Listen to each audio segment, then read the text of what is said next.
Welcome to the Underwater Podcast, where we take a deep dive into the world of underwater portrait photography, cinematography, and everything in between, with your host, Brett Stanley.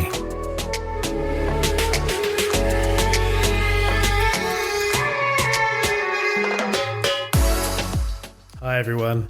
Thanks for joining me on this little podcast adventure. This is a new thing for me. I've not done a podcast before, so it's going to be a bit of a learning experience for me, I think. The idea for this show is to try and share my love for underwater portrait photography and cinematography.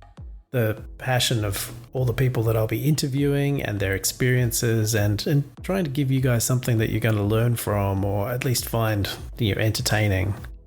I'm hoping to have a range of guests on the show. We'll be doing interviews with photographers and cinematographers. I'll be talking to models, underwater performers, makeup artists, costume designers, set designers, just anyone who really works in this crazy underwater world that we're all kind of living in.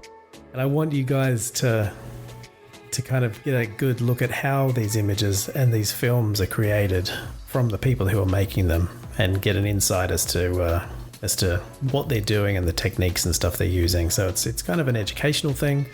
It's also a bit of a kind of listening to people's stories and how they've gotten to where they are. The other reason for doing this is, at the moment we're pretty much all stuck inside, or at least at home, because we're quarantined due to the COVID-19 virus that is pretty much sweeping across the globe. And what I was thinking was that it's a hard time to be creative because we can't be with our clients or with our collaborators. We have to self-isolate.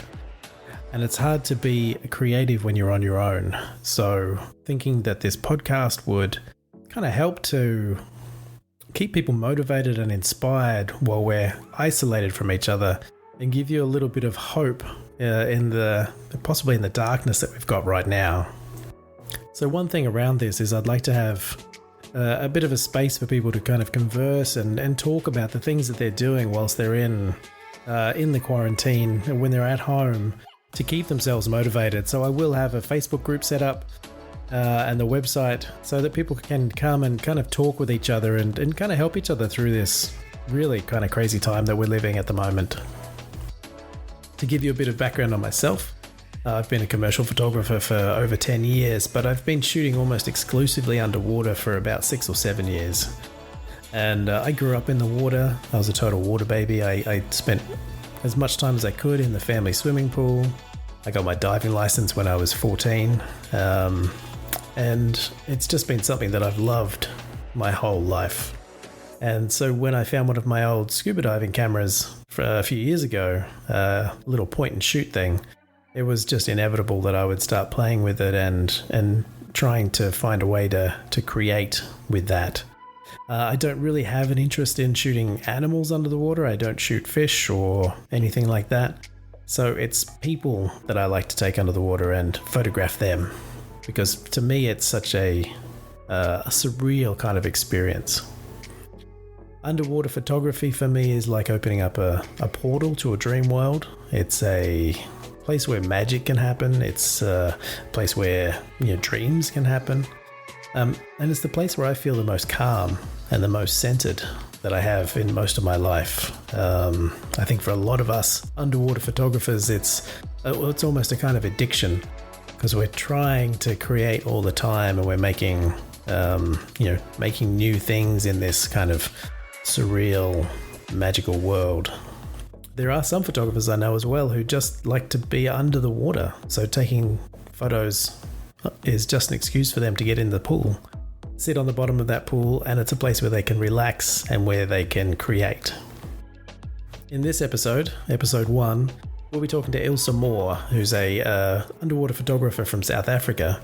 And she's also a woman who's inspired me really early on to kind of follow this path myself.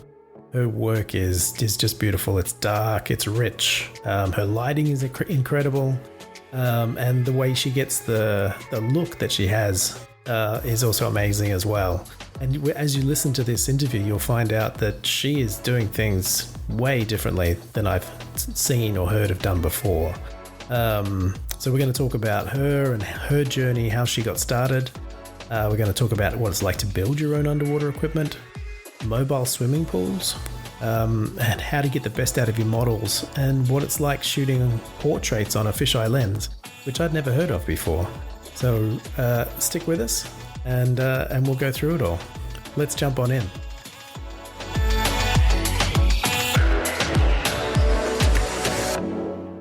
Welcome to the show, Ilse. Hi, Brett. How are you doing? I'm good. How is it in South Africa? Oh, the same as everywhere, isn't it? Yeah. Where are you? Are you in Joburg or? Yes, I'm in Joburg. We've lived here now for a year, just about. Where did you grow up? Is that where you grew up? No, we grew up in a small town. I was on the Val Dam, actually. No one in the world will know where that is. But I was going to ask. Yeah, so it's actually the dam that serves water to the whole Joburg and Gauteng area, for those who knows. But I grew up on a yacht club, sailing, swimming, skiing. It was lovely. Wow. It was the best childhood ever. Yeah. So is that when you kind of got into the underwater thing? No, not at all. So I moved to Sasolburg. This is also another small town, which very few people will know about. But I went to school there, and after that, I studied I waited about 8 years before I studied, and I studied visual art. I didn't study photography. So during my visual art studies, I kind of stumbled upon the idea of underwater photography. And at the time, I studied correspondence, by the way. Oh, okay. So is this like online, or was it actually like? Yes. Look, we've got a wonderful art school that, not art school. It's a university that you can go to for very conceptual fine art, visual art. It's visual art, really. But while I was studying, I started photography only during that time. Right. This is roughly, I don't know, what year is it? It's 2020. The horrible 2020, hey? Yeah, that's right. This is probably about 11 years ago or so. And okay. Yes, and so I started photography only during that time, so I've been doing that for about 10 years, and haven't even considered underwater photography until one of my lecturers mentioned it and suggested that I actually try it out a little bit, because it just suited the subject I was working with. Yes, and at the same time, I was working for another company where I started doing photography. I was asked to do a underwater shoot for a local swim school. I used a tiny little press and shoot and hated it, even though I loved the underwater part. So the next year when we were asked again, I thought, you know what, screw it. I'm getting myself a housing. I'm upgrading my camera. And since then, I've been completely in love with it. Nice. I think that's a pretty common kind of story too. I think so, eh? And did you hate the point and shoot because you had no control over it? Yeah, exactly. Yeah, exactly. There's no. Well, you need so much light, and for a lot of people that knows how underwater photography works, the more light you can get into the water, the better. And if you don't have enough light, you don't get the shot. So, in a small swimming school, the only light that I had, besides the actual on-camera flash, which was not enough, was the overhead lights. So it didn't work. It was an indoor pool. And was it a point and shoot that you could change the aperture and the the shutter speed and exposure and stuff, or was it just like a automatic? Oh no, this was automatic. Yeah, fully, completely. That's how I started as well. Was my first camera was the point and shoot I used when I went diving to take pictures of fish. Oh, really? And it was terrible. At least you had sunlight to deal with. yeah, exactly. But it was enough to kind of, for me to go, and I think this is what you were saying too, is that it was enough to kind of go, ooh, this is good. This could be way better. Eh? There was just something about it that was so different. But, I mean, being underwater was always a dream, even though we live in the middle of the country. There's no open water access, really. Yeah, so how does that work for you? What sort of, are you doing open water, or are you in just tanks and pools all the time? I have done open water, but when I say open water, it's not like deep sea stuff. I've done offshore a little bit around Cape Town and Durban, but The coast around South Africa is pretty rough. There's a lot of surge, and so it picks up a lot of debris, and so it's not ideal to shoot in. So, and then there's a couple of places that I've shot in. For example, a natural spring. Some of the locals will know the place. It's called Groot Mariku, the Eye. So it's the eye of the spring. It's incredible. And I've actually done a very big fashion shoot in the spring. Right. Is that the one? Because there's some shots on your site, and it's got the water lilies and sort of the grass underneath. That is the one. Yeah, that's beautiful. The most beautiful water I've ever shot in, probably. Visibility up to, easy, 35 meters. Right. So it's like swimming in glass. Yes, it's like swimming in glass. Freezing cold, though. Yeah, that's the payoff, really. I think the clearer the water, the colder the water. That is right, hey. Bizarre how that works. But yes, absolutely. So You've got to pay for it, I think. Yeah, we would climb out of the water, my model and I. It was just 4 of us. And I would shake so hard that I wouldn't be able to show her the photos on my screen through the house. Because you're so cold and you're just shivering. Yes. Because I don't wear a wetsuit. Right. But that's another story. I can tell you about that. That's something I do believe I need to do, because I can't subject my model to water that I'm not willing to face myself. Yeah. So you would feel bad if you're in like a full wetsuit and they're freezing their ass off. Exactly. You never know when it gets too much. So I make sure that I feel the same that my model feels. Yeah. Yeah. Because it makes them feel like they're on the same level as you as well, that they're not doing something different than you. I think the more that you can make them feel like you're equal and going through the same experience, the better they're going to feel in the end, I think. And the moment that you start feeling uncomfortable, you know that it's time to take a break. Yeah. Unless you're someone like me who is rotund, I'm festively plump. So I kind of am. I kind of don't get cold very quickly, but my models are usually like freezing, and they're like, "Brett, I need to get out." I'm like, "Oh, what?" But it's fine.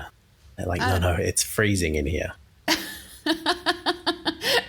I'm similar. Don't worry. I've been built for this. I'm an ice bear. Yeah, right. Yeah. Well, it's funny because I recently just spoke to an underwater cinematographer from Norway, and he shoots under the ice. Oh, my goodness. That's amazing. And just doing that. And he's like, I grew up with this, so it's just what I do. Yeah, it's just, this is the normal. Yeah, exactly. Yeah. So having said that, you asked about, about where do I shoot? But about 95% of my shoots all take place in a home studio that I built, because I got tired of looking for pools in the small town that I lived. And since moving to Joburg, obviously it becomes a bit easier now, but I do have the studio now, so that's where I shoot. And which is a very interesting kind of studio, that it's not your typical in-ground swimming pool. Not at all, yeah. Tell us about that. Okay, so a few years back, I've got a few very good friends that are either in the engineering business, they're in the, trailer design business, trailers for trucks. And so I chatted with one of them and I said, listen, I need to kind of design something for myself that I can shoot in year round. And we chatted about what I would need in the studio. And he came up with the concept of making it the same size as a small shipping container. So I know a lot of people now, it's a bit of a trend now as well, where they take a shipping container and they make it into a pool. I'm sure a lot of you guys have seen that. But the problem with that is the deeper the water, the more support you need around the outside, obviously. So because the water's going to push the walls out. Yes. So most of these are only about 1.5 meters. Sorry, I don't know what that would be in feet. It's probably like 6 feet. 1.5 feet, a little bit less. It's maybe 5.2 feet or 5 feet. Yeah. Even. Yes. Not deep. It's not deep at all. So we designed a container that has a depth of 2.3 meters. Oh, so wow. it is the exact dimensions as a 6 meter. What would that be as well? Container. It's a smaller shipping container, that one.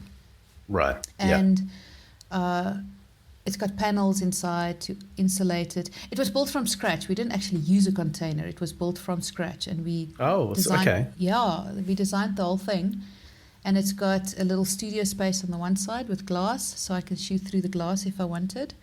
And how big is that kind of glass area? Is it a whole side of it, or? That's to the far end of it, so maybe about a meter. If it's a long rectangle, you're at the end of that rectangle. Yes, exactly. On the one side is the pool pump and all those things, and on the far side is the glass. And it's all blacked out. So the nice thing with that is I can shoot video, I can shoot photos, and even the top, it's got a roof, it's got a whole lighting rig in there.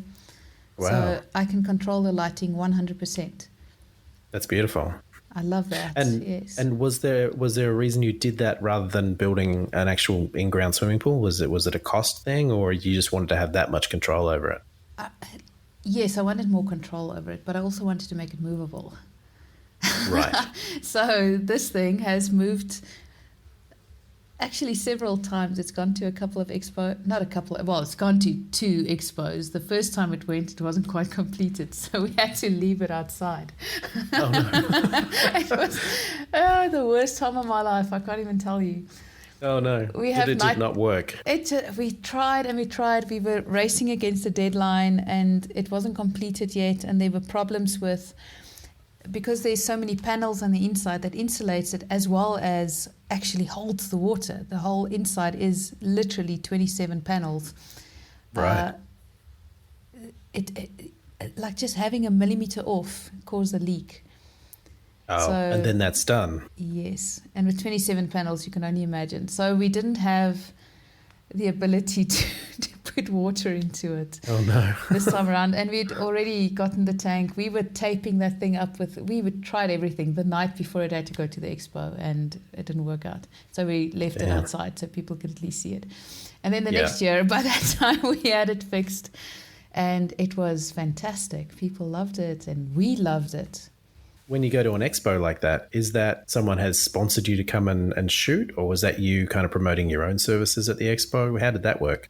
No, look, it's photography expo, so we do find sponsors and so on.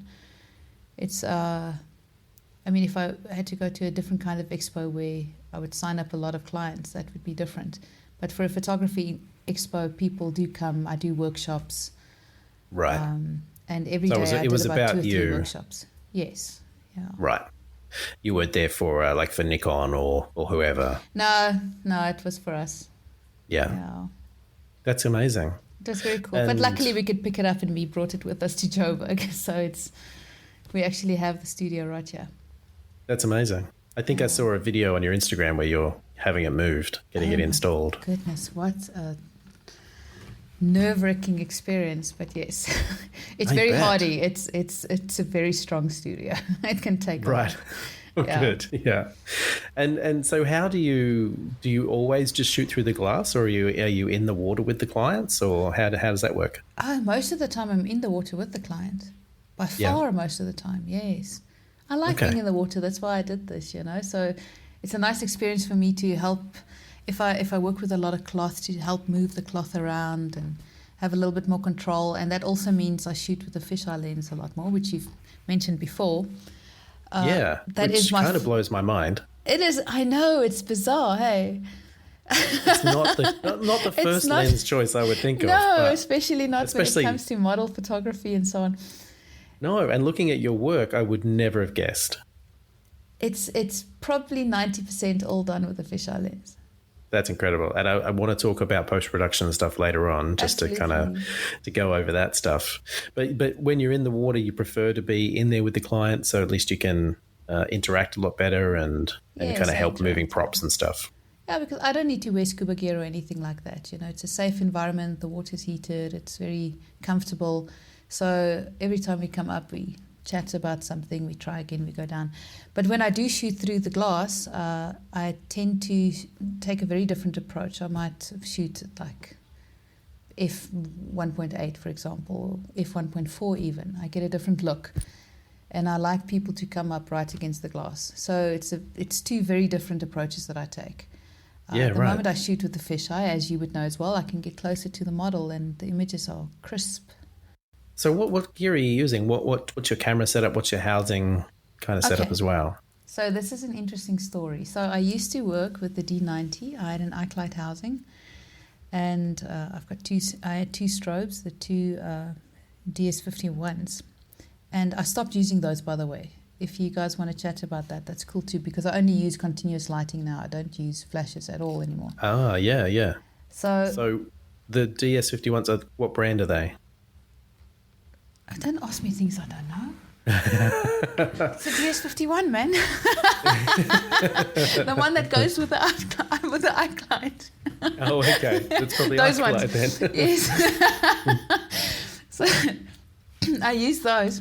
But then once I upgraded to the Nikon D4, and iCloud at that time didn't support that one. So I actually had my housing custom built by a guy in South Africa who Wow. has never built a housing that big. And so it was so custom built that I would have to tell him which controls I want all over the housing, so that Right. there's a minimal amount of, potential leak space. Let's call it that. Yeah. Yeah. And I gave him all the ones that I needed, and I literally forgot to tell him to give me an on-off switch. Oh. So every It's not very time- important, that one, is it? No, So, no, you put your camera on and then you put it in. It'll last. It's fine. So that's the one thing I missed. But anyway, I've been shooting with that for 8 years now? 7 years. Wow. Yes. And so is that same camera. is that aluminum or aluminium, or is it the perspex? is- What's it made of? Yeah, it's a good question.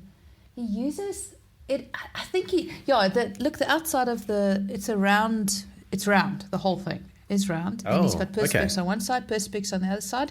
This thing has a great depth rating because obviously the deeper you go, the stronger it gets. Not like Yeah. I've been that deep with it, or the Yeah. more it seals. And he's also used the kinds of controls he used. He didn't have any movable parts. He's been, what this guy did before is he built, I'll get back to the other thing now, but this is interesting. Yeah. He was way back when in the old days where he built housings and stuff for the first underwater photographers and cinematographers around South Africa even. And he did a lot of cave diving the housings. He Yeah. started with the lighting that they used to take down. Things like that. And is Anyway, he a so- diver himself? So was it a hobby for him, and then it kind of grew into something else? I think he was actually. I don't know him that well. He built my Yeah. housing. I love the guy. He's fantastic. We've driven down to Durban a few times for him to make a small adjustment here and there. How did you find him? How did you get onto this kind of crazy wizard? I'm not really sure, but if you call him a crazy wizard, that is what he is. He's fantastic. That's brilliant. I love that sort of stuff. Yeah. So when I started, I didn't want to spend money on anything, so I was building houses for my own for lights and all that sort of stuff. And So you built your own stuff. yeah, and I love that kind of DIY kind of. I want this thing. It may not be available to me right now, but I want it, so I'm going to Yes. make it. Or Just find make- someone to make it for me. But you know what? You're getting onto something now that is exactly the same here in South Africa because the stuff just wasn't available, right? Right. Unless you were willing to pay a fortune for something that, as a start out, you can't afford. So Yeah. we just built this stuff ourselves. So what sort of other things have you been building? What else do you build? Well, all our lighting rigs is all homemade. Yeah. My husband Sean, he actually works with me. He does all my lighting. He sits and figures out what we're going to do with this kind of lighting, that kind of lighting, and he comes up with concepts to try and light it better every time. So we have so many lights, it's not even funny. But they're not necessarily the strongest, most powerful ones. We just have more of them. Right. And are they waterproof? Are you taking lights under, or are you shooting lights through the windows and from above? I've got a little bit of everything. I've got a lighting rig on top where you can change the lighting to be either backlighting, front lighting, side lighting, above light, whatever. And then inside I've got a smaller variety of lights that I can put along the sides of the tank, long lights all the way from the top to the bottom. So it's almost like its own diffuser, through the water. Yeah. So you've got like a whole bank of lights. Yes. And then I've got lights through the glass as well. And you were saying that you don't use strobes anymore. You're using constant lighting the whole time? Absolutely, all the time. I think I've used strobes once in the last 4 years. And how do you find working with those as opposed to strobes? I think it's the approach we take, It's because I really do enjoy seeing what I'm going to get before I take the shot. Yeah. And I know with a strobe, you have to kind of anticipate it. And a lot of people that work with, say, 2 strobes on their camera, depending on the strength of the strobe. Look, the DS50 ones, they're the smaller ones. So the battery recharge is not as quick. So often they don't fire at the same time. So you take fewer shots. I'm sure you know as well. So for me, I just like to rather anticipate the shot because my approach is a little bit more, I don't know. How can I say? I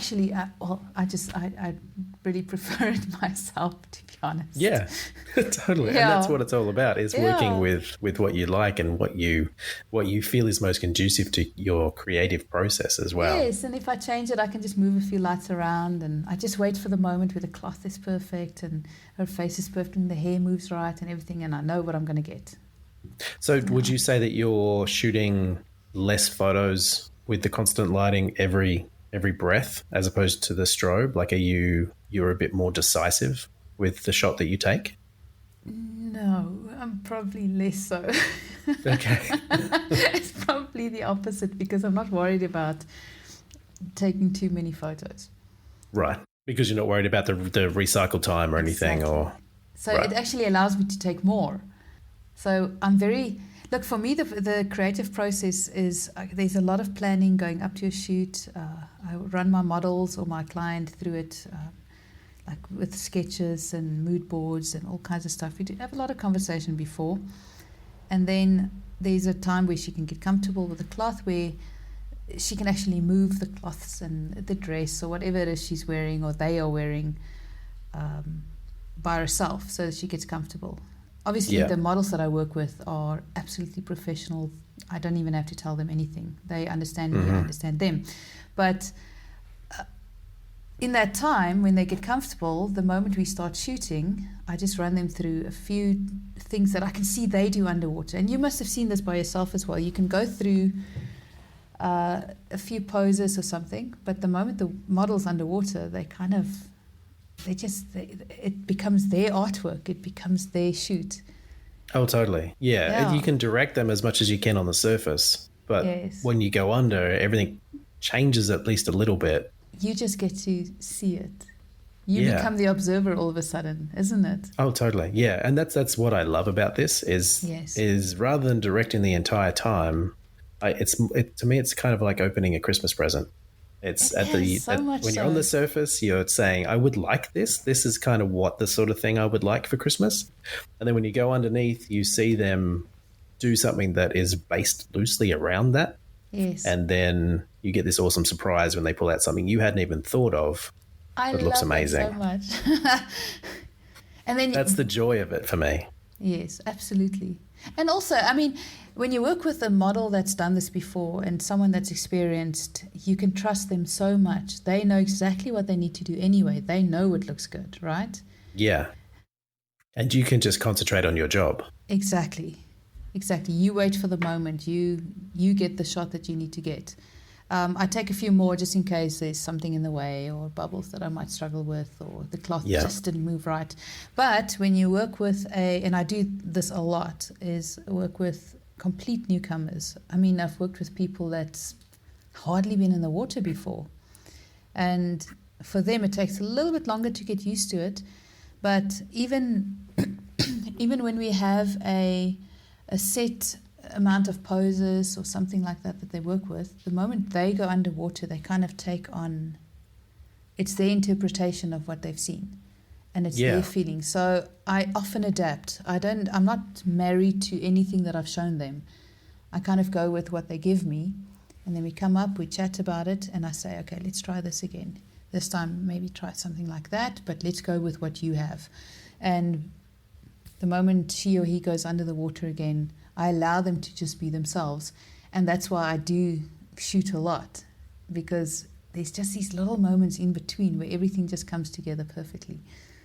I think that's beautiful. And that, I think, is the ultimate of how you get the shots that you get. Like your models, whether they're experienced or if they're just clients who have never done this before, there's still a quality that comes from them, and you can see that there is that person in there, as opposed to, oh, that's just another Ilse shot. I've seen 20 of these. Yeah. Every shot is different because the different person brings something different to it. Oh, and that's what I love so much about it. Yeah, and I think one of the skills of being an underwater photographer, which you definitely have, is being able to get the client who's never done this before to a place where they're so comfortable that they can let go and just let that energy come out, and for you to capture it on camera. I think it's amazing. Thank you. That's my favorite. Yeah. It really is. So do you have models that you work with a lot, or do you have like a pretty large variety of models that you can choose from, or how does that work for your fine art side of things? I have a lot of interest from a lot of models, but I do have a tendency to go with the models I've worked with most, because I think I mentioned it before, we've worked together enough to understand each other completely. So when I work with one of them, the moment we just discuss a concept, the fact that I don't have to run her through it all the time, she actually brings the energy to the shoot. And it's like telepathy. Yeah. She can come up to catch her breath, I stay down, and she just comes in and she just creates magic underwater, and she understands me so well. She or he, actually, I've got a few.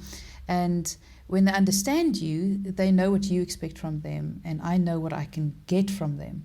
So if there's maybe a change in the subject, or we do something different, I can communicate that with them, and they just adopt that. That's why, and dancers, actors, these are the kind of people that I work with most. It's not typical models that I've worked with. Not fashion models or catalog models. Yeah. Like your trained model. It's mostly people that's come from a place where they either did some or other performance of sorts. Because you get lost in that world and you perform this piece underwater as if you're an actor of sorts. You get lost in that world, and that's when you get the best out of your model. They don't have to worry about anything traditional. And also the lovely thing is a lot of my models are very petite and they're short and they, it's not the typical runway model type of person, And because they're smaller, they can move in the water so lovely, also beautifully and gracefully. And once they're under the water, you can't really see what their dimensions are anyway, because they're in this kind of void of color or space, so it's very disconnected, and they're so comfortable. I love it so much. Yeah, it's beautiful. How does that work with the with safety with these kind of shoots? Do you have someone who's there being a bit of safety or kind of lifeguard, or is the tank so small that you kind of don't really need anyone to kind of be there? A little bit of both. So if we shoot in the tank, we've got ropes or anything above the water that they can just grab onto. Yeah. The moment they come up, the tank is very small. It's a 2x2. What is 2x2 meters? Just for the guys who don't do metric. Like 2 meters is like 6 feet. 2 meters, yeah. So maybe 6'2", 6'3", say. Yeah. And which would mean the length of the pool would be about 15 feet, if that makes sense. I hope so. You're saying the tank is only just over 6 feet wide? Just a bit, yeah. Oh my God, that's incredible. Small. It's very small. Well, Ilse, there is no, this shipping is container. not obvious in your shots at all. It looks huge. I do add a little bit on the sides if I need. I assumed you added a little bit, but that's crazy. That's not what I expected at all. That's incredible. I think we can chat about that just now because I know my post-processing is very different from yours, for example. But yeah, talk us through it. Before I get to that. Yeah. Now, because the tank is small with the safety, all the lighting we use obviously is a DC current. It is safe. There's not going to be any problems there. But so also my partner is safety trained. So he's always on standby regardless. Right. And there's always someone either in the water or right above the model if it's a small shoot. But we're a small team. We don't need a lot of people when we shoot in the tank. When we shoot in the larger... And you're probably only a few feet away from them yourself anyway, right? Oh, look, I'm right in the water with them, for sure. Yeah. When I shoot through the glass, I make sure someone else is. Gotcha, yeah. Yes. But when we shoot in the larger body of water, I do get a safety diver just in case. I'd like to make sure everyone is comfortable. Yeah, that's great. So, yeah, let's talk about your post-production. Oh. It sounds like a lot to unpack. No, it's not so bad, but that's where I get where I have the most fun. It's not just in the water. I absolutely adore that, but my creative process, let's put it that way, only starts when I start going through the photos. Yeah, that's when you bring out the image. That's when you create the image. Yes. And in that case, it is, people know your work and stuff, and it blows me away that you can do so much with so little, little processes. Yes, yeah, well, I've been following your work right from the start. Well, this is a good time as any. That Ilse, the reason that I kind of do what I do is a lot to do with you. Is you were one of the first underwater photographers I saw that I went, holy crap. Wow, I've never seen anything like this. This is what I want to do. Your lighting and so much.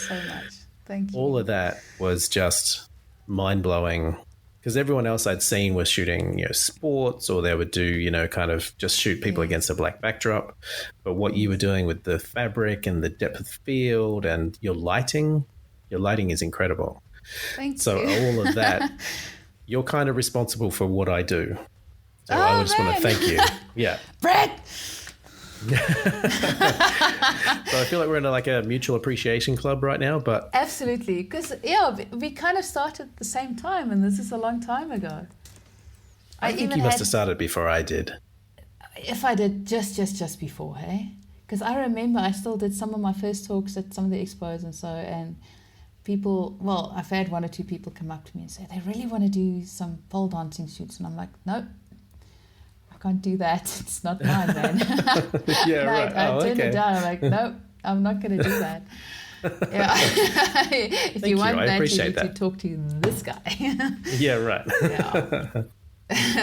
But that's some of the first work of yours I've seen anyway. It's been a long time. Well, that was ago. pretty much where I started, was the underwater pole dance. Yeah. Yeah. Well, it worked, man.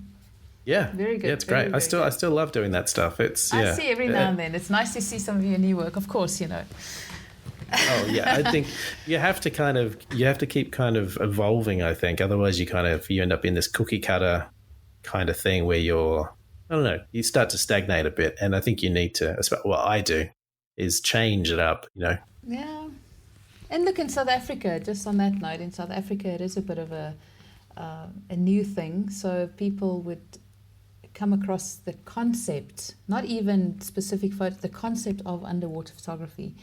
And they would have select few images that they would always send me and say, I want to do something like that. And it's very often the same images, and images that's come from a long time ago. And a lot of people don't necessarily know that I'm from South Africa. Right. So that's a pleasant surprise. Yeah. So I'm like, no, I'm right here. I live around the corner from you, man. Let's do it. That's great. But look, I know are they your images that they're showing you? Sometimes, yes. Yeah. But no, not most of the time. Most of the time Right. it's other people's stuff. Yeah, because in South Africa it is still very niche and it's new, and we've got a few photographers that's starting to do it now as well, and they're really loving it, and it's actually a good thing. I'd like to see more of it. Oh, totally. Yeah. So my personal work and my client work is a little bit different. My personal work is a bit more on the darker side, if I can call it, a little bit more simplified, and then obviously the stuff that I do mostly is the stuff that you would see typically, the cloth, and Yeah. it's with like the slight romantic twist to it, I suppose. So let's have a chat about how you actually create these images. I mean, you're in a 6-foot wide tank, which blows my mind. How do you go from that to looking like you're in a limitless space? Well, okay, so I've been shooting in the 6-foot tank now. Well, 6 foot, not 6 foot. The 6 foot wide and double that, for maybe 3-4 years now. So most of my earlier work was done in regular pools, where you would obviously have a lot more space. And if you had to go look at the stuff specifically, you'll see that those ones tend to have a lighter backdrop. Whereas the stuff that I shoot in the tank, I go for the more darker look because it's easier to make it look big. And to actually, create that space or the illusion of space. So the fisheye lens is the one thing that I do use. We have full control over the water quality, so we can keep it crystal clean, which means I can get a little bit of space between me and the model. And then I am not shy. I will never deny this, that I really do enjoy post-processing. So I often add on to the sides. If I need to make the dresses a little bit bigger, I do it. Yeah. I have no qualms against it. And sometimes when you use, or when you work with private clients, there might be the odd time where you have to replace an arm or a leg, or eyes here and there.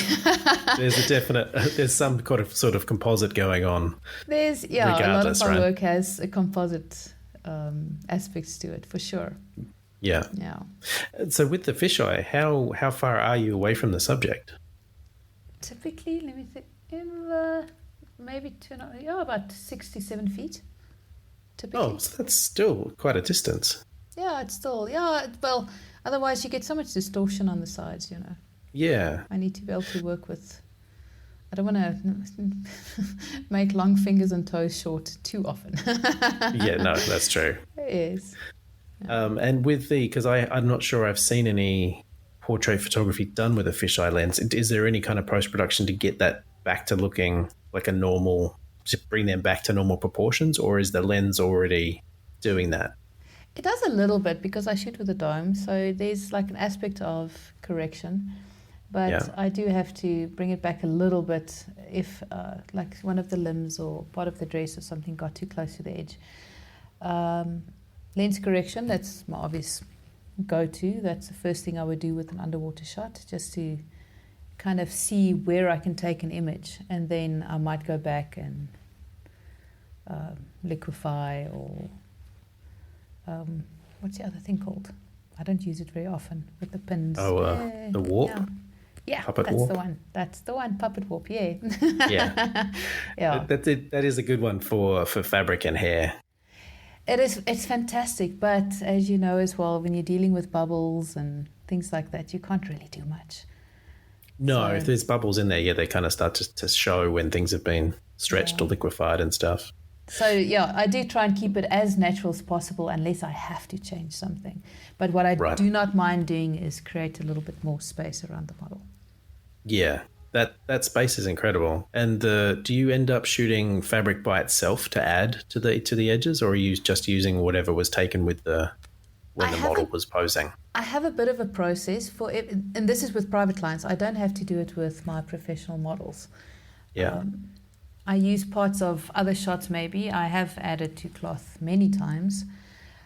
But if I use, or if I shoot a private client, I would have the habit of shooting close-ups of different parts of either their face, their hands, their feet, just in case something didn't work out and I needed to add something somewhere. And there I'll do more close-ups just for the purpose of, or for the potential of adding later on. Right. Yeah. Yes. That's also why it takes a bit longer. It's a bit of a, it's it's not like your regular wedding shoot. No. Which I also do, which is interesting. Oh, right. Yeah. Is that like in the wedding dress and like an engagement, not an engagement shoot, but like a trash the dress kind of thing? Straight up shooting weddings. Oh, really? It's a bit of a side dry business, weddings. yes. Oh, Yeah. okay. Full on weddings, yeah. We do Wow. that as So well. do you do much other dry photography? I do lifestyle photography and so on. It's under a different name. I don't use this name for this. I try to keep this exclusively to either fine art or underwater. But yeah, we do. We shoot weddings. We shoot lifestyle family shoots every now and then. So you are diversified. Yes. Yeah. Yeah. In a very journalistic kind of way, which is so interesting because the two complement each other so beautifully, even though they are completely opposite genres. Yeah. Yeah. Because, like we said before, the way we shoot weddings is very journalistic. So we let we just let the day happen and we shoot the day as it goes, with the exception of, obviously, posing, or not posing, but guiding the wedding couple. Party kind of shots and guiding the couple shots. a little bit, doing the couple shots. But the rest, we don't interfere at all. And underwater, which is so styled and so thought out and it's planned, but yet the moment they go underwater, it's nothing more than just shooting what you see. Yeah. No control either. So I think they're to me they're kind of similar, and I think we've got a similar kind of photographic style. And I used to shoot weddings as well, and my favorite way of shooting it was journalistic. So I would hide basically, and just with a very long lens, just take pictures of people enjoying themselves. Yeah. And that's pretty much what I do underwater as well. Is I give people enough knowledge or the tools to kind of get themselves to look good. Yes. But I tell them just to ignore me. So I'm just down there, again, being a voyeur, just capturing this moment that I'm not really directly creating. Exactly. I'm letting Isn't that them create it. fantastic? Yeah. And to me, that's the beauty of this kind of underwater thing, where you cannot connect with the people underwater because you can't talk to them. There's nothing. So, you just observe what you see in front of you and just exactly. Yeah. take it all in yourself. Yeah. Yeah. And it's that kind of excitement and surprise you never know what's going to happen. Oh, I think it's my favorite thing about it. I love that.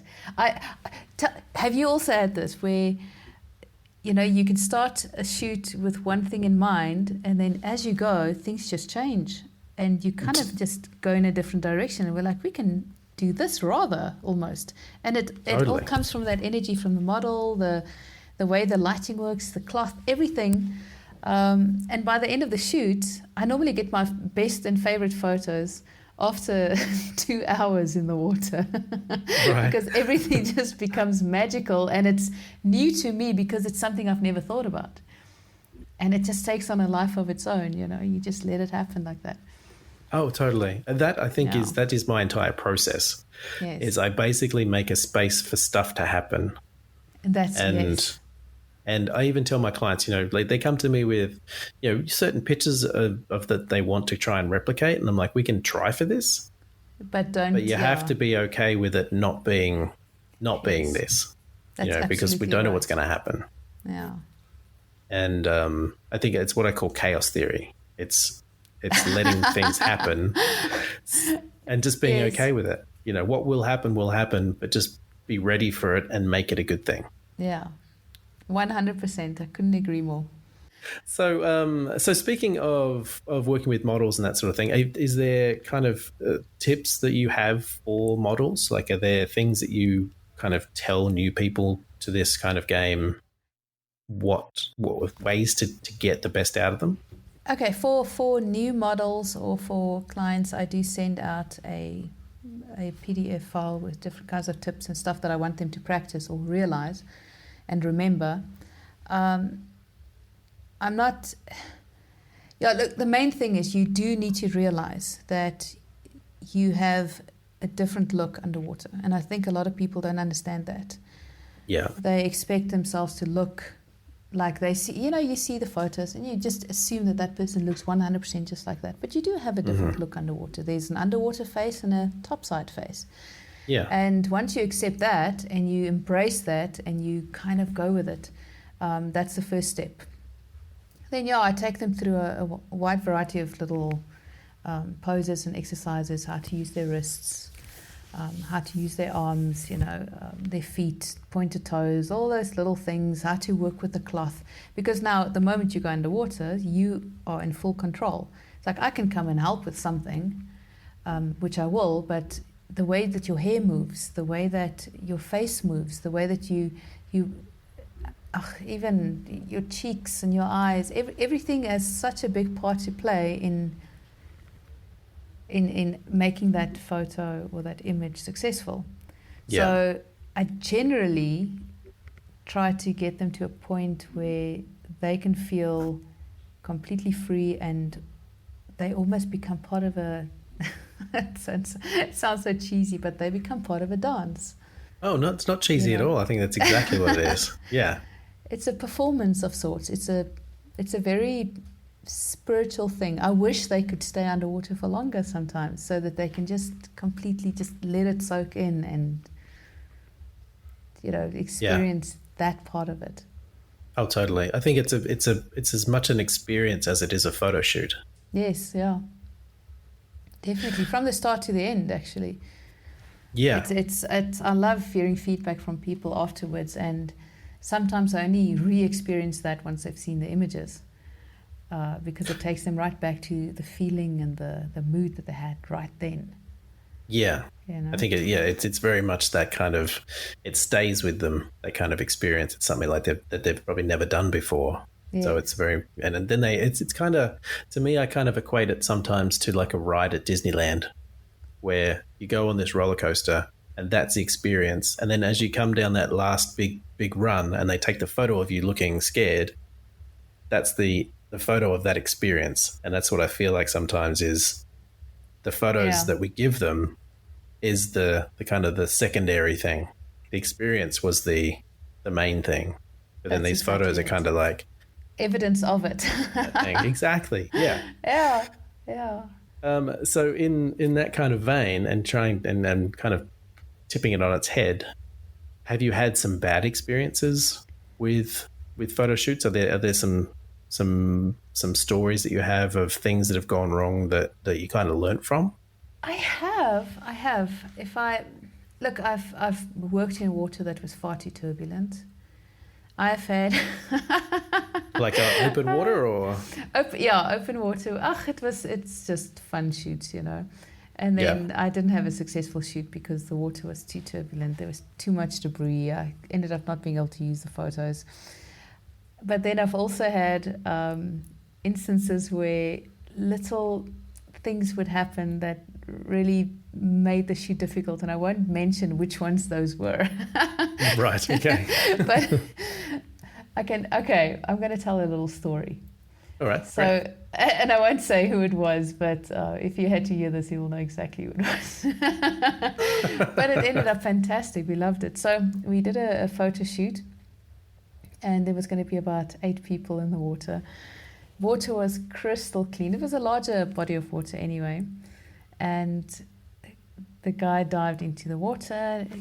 He just wanted to help pull the cloth straight and getting used to the water and just swimming around a bit, because why not, right? Yeah. And this was for a video shoot, so it's not like I could edit this, but he had a bunch of tissues in his pocket. Oh. And the tissues just went out everywhere, and it looked like snow.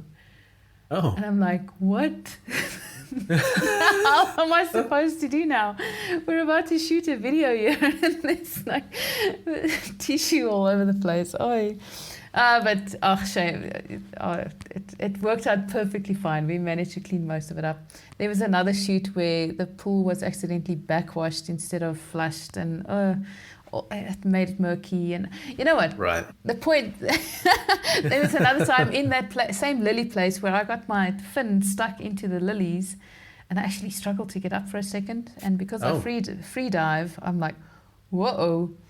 But it didn't last long. And yeah, actually, there's a lot of stories, but I'm not gonna throw anyone under the bus here. But I think I could do like a a whole nother podcast of just things that have gone wrong on underwater photo shoots. Blooper, dude, I can tell you about the amount of times No, I should not tell you about the amount of times I've flooded my housing. Let's not do that. Oh, really? Let's not go there. Oh. That is a good point. Like when you do make your own stuff and you have stuff, kind of made for you, there's always a risk that you're going to flood stuff. What environment can you imagine that will be almost if you either shoot in space or literally in the mud? There's too much that can go wrong. There's always going to be something. Yeah, exactly. And you need to be adaptable. So you adapt, you change it up, you go for it. Don't be too married to your ideas. That's maybe some advice that I can give to newcomers. Don't be so set on something that if something had to go wrong, you do not know what to do. I think that's the best advice that you could give anyone in this kind of genre is be aware that shit will go sideways. It will. And it's not it will at some point for sure. I think every underwater photographer can have some or other story. And yes, I know I may have had it happen too many times. So I need to learn that lesson maybe the hard way. Well, I have, and I'm still not learning it, but yeah. Well, I think that's the thing. And it I think it makes you a bit more prepared for when it does happen. Like I've had shoots that I have, the camera's malfunctioned or a housing has malfunctioned. I've had to finish the shoot on like an iPhone or something. It's not like you have several housings that will fit your camera or several cameras that will fit your housing, No. It's not like you're like a studio photographer and I've left my camera at home. Can I borrow yours? That's not how it works. You've got one chance basically. Yeah. In saying that, do you have backups of equipment or? I do actually. I do. Yeah. Yes, I've got 2 cameras and I do have a few housings, but my go-to is the one that I do use, my old steampunk looking custom from the Wizard. From the Wizard. Yeah. Yeah, very heavy that you don't want to carry over rocks or anything. I do. Right. Yes. Yeah. I would love to see this thing. If you could send me a picture of your housing, I would love to see it. I would send it to you for sure. You might laugh a little bit, but it's it's probably one of the most hardy housings you'll get. Whatever, if it gets the job done, it doesn't matter what it looks like. There we go. Exactly. What does it matter? I mean, we shoot with everything and anything, man. Oh, exactly. Yep. So just finally, and I know you hate this question, what are your next projects? Have you got something coming up that you're working on, or how does that work for you? I don't. I really don't. And I think a lot of people will feel this at the moment, but I'm kind of half staring at a pretty empty calendar. And is that because, at the moment where we're dealing with the coronavirus, is it because of that, or is it just you kind of don't tend to book too much stuff into the future? Look, with underwater photography, I'd book maybe a couple of months in advance. It's mostly with clients and so on. I do a lot of maternity shoots, so people tend to book a little bit later on. With my own private shoots, I've got a lot of stuff that I want to try. I've got some exciting things. Actually, I didn't think about that. There's a couple of projects that I really, really, really want to do. Yeah. And we are exploring the video. I've done a couple of music videos and so on, but some personal fine art, like video shorts that I want to try. Something that I've not really done. I've got a lot of what would you call it? Concept videos that I've done, but nothing. We've not actually gotten to that point yet. So I do have some interesting personal projects I want to try that I'm going to work towards an exhibition for in the future. I don't have a plan where to do it yet or what it is going to entail, but it is going to definitely be something that's a lot more personal to me personally. Right. A lot more conceptual, maybe a little bit on the darker side. Oh, lovely.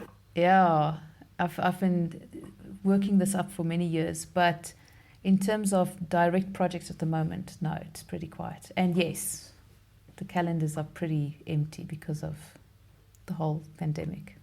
Yeah, I think it's an interesting time. That. Yeah. Are there things that you're going to do in isolation to keep yourself creative?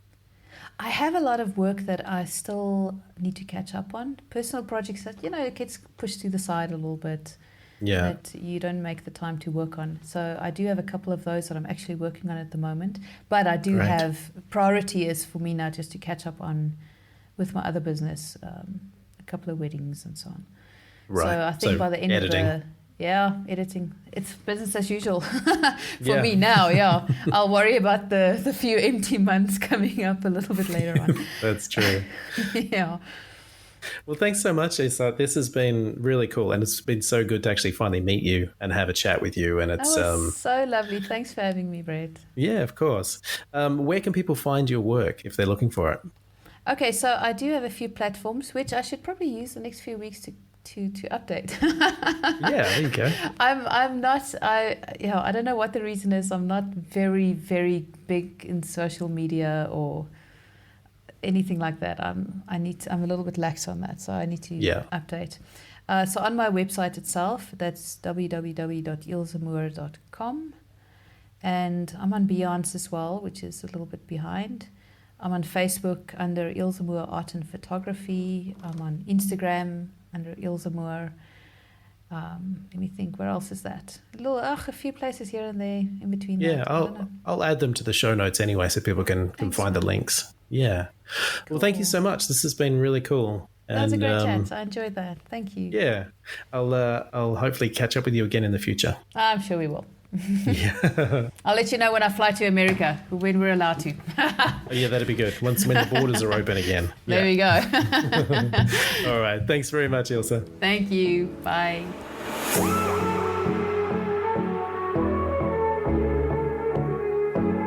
Well, that's it for this episode. Episode 1. We made it all the way through. I had such a great time chatting with Ilse, although you have to forgive me for being such a fanboy. I just love her work so much. To be honest though, it's going to happen a lot on this podcast because I'm going to be talking to people that I just totally look up to and respect. The Underwater Podcast is presented and produced by me, Brett Stanley, and our music is Neo by Oh Boy. If you like the podcast, please subscribe and join our Facebook group where you can comment and suggest future interviews. Keep creating, everyone. I'll see you in the water.